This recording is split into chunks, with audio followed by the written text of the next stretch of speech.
হচ্ছে যে এই পরীক্ষার প্রশ্নপত্র এই বইয়ের বাইরে থেকে কোনো প্রশ্ন আসছে কিনা? বইয়ের বাইরে থেকে আমি আপনার বলি, বিগত 6 বোর্ডের স্ট্যান্ডার্ড একটা বোর্ড ধরেন এক স্টাইলে কোশ্চেন করা যায়, আমরা তো ওই স্টাইলেই পড়তে থাকি। আমরা শেখ হাসিনা আমলে পরীক্ষা দিছি, দীপুমনি মানে যেই শিক্ষামন্ত্রী ছিল তখন, সে যে কোশ্চেনগুলো করছে আমরা তো ওই প্যাটার্নে এসএসসি দিয়ে আসছি, এবং আমরা এ প্লাসও পাইছি। প্রায় ঢাকা বোর্ডের এ প্লাসের সংখ্যা অনেক বেশি। এটা একটা হচ্ছে নেগেটিভ সাইড, আওয়ামী লীগের আমলে একটা নেগেটিভ সাইড, যে তারা কোশ্চেন করতে এরকমভাবে যে আমরা সবাই বাইরে নিতাম। হ্যাঁ, কিন্তু পরবর্তী যে সময়টা, এই যে সময়টা আসছে, তারা শিক্ষা ব্যবস্থা চেঞ্জ করতেছে।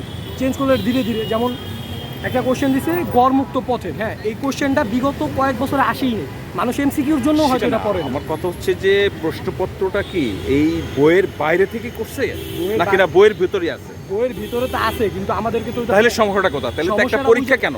হ্যাঁ, পরীক্ষা তো একটা পরীক্ষার কোশ্চেন হয় 3 সেট, এটা কথা বলি। তাহলে 3 সেট যেহেতু হয়, 3 সেটের কোশ্চেনই তাহলে ভিন্ন করি, তাহলে ওরকম তো একটা ব্যবস্থা নিতে হয়। এক জায়গাতে কোশ্চেন আসেই না, বইয়ে অনেক টপিক, একটা অধ্যায়ে অনেক টপিক, সব টপিক থেকে কোশ্চেন দেওয়া হয় না, এটা দেয় নাই। কিন্তু ওরা কী করছে, ওরা ঢুকাই দিছে কোশ্চেন। ওরা ইজি করতে যায়, মানে কোশ্চেন ইজি করতে যায় না, পোলাপানি ক্লিয়ার করতে যায়, ওরা একদম কোশ্চেনটারে আউল ফাউল করে দিচ্ছে।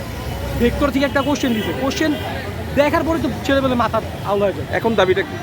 এখন দাবি বলতে কি, আমার দাবি একটাই, ওই যে ছেলেগুলোকে হাত দিছে, ওইসব পুলিশকে শনাক্ত করা লাগে। পুলিশকে শিক্ষামন্ত্রী পদ জায়গায় ওইসব পুলিশগুলোকে সাসপেন্ড করা লাগে। রাজপথ আন্দোলন করতে আসলে তো পুলিশ বাধা দেবেই, তাই না?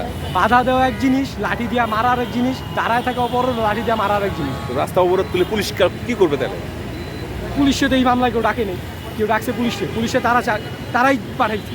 তারা পাঠানোর পরে তারা যে লাঠি চার্জের আদেশটা দিছে, এটা তো উচিত।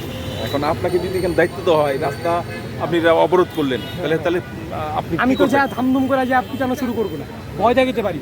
24-এর আন্দোলনে অনেক পুলিশ ভয় দেখাইছে, কিন্তু কেউ গায়ে হাত দেয়। যাদের মধ্যে মানবতা আছে তারা এইসব করতে পারে।